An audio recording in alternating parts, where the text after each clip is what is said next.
C#8 introduced indices and ranges. So let's say we have an integer array and we populate it with some numbers. 1, 2, 3, 4, 5. If we wanted to access the last element in this array, we could go an old-fashioned way with subtracting 1 from the array length and then using that as an index.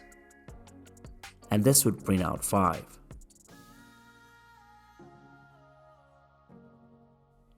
We could also use the last method from link, but there is another way.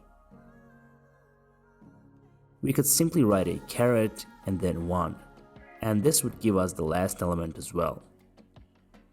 Now let's see how we can use it in a more realistic case.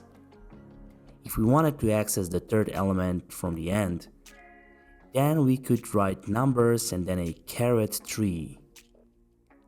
The output result is a number 3, which is exactly the third element from the end.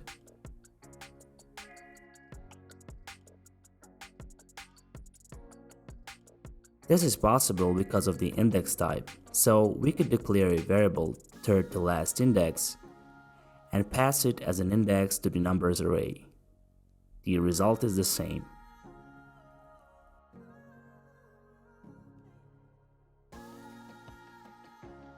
Now let's use the same array of numbers to see how we can use the ranges. If you wanted to fetch the last two items from this array, we could simply write 3 and then ... which basically means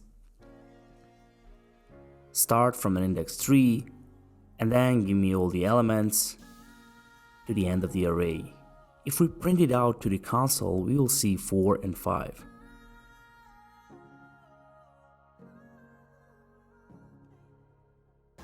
The exact same output could have been achieved by combining the indices and ranges. So we could write caret 2 and then ... which means give me all the elements after the second to last element in this array. When I run this program again, I get 4 and 5. So that was it for this video. Thank you for watching.